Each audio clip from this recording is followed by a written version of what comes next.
Hello guys, in this video I'm going to show you how to change your region in the About You outlet app. But before that, don't forget to subscribe and leave a comment down below, because at 10,000 subscribers I'm going to show you my whole YouTube revenue statistics and growth strategy. So without further ado, let's just jump right into it.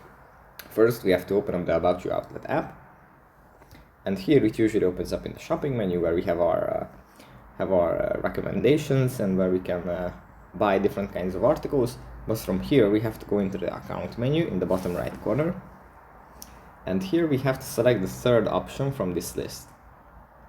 And then if we tap on the land part, we have a limited list of places we can select, but we can change the region and language here of the app.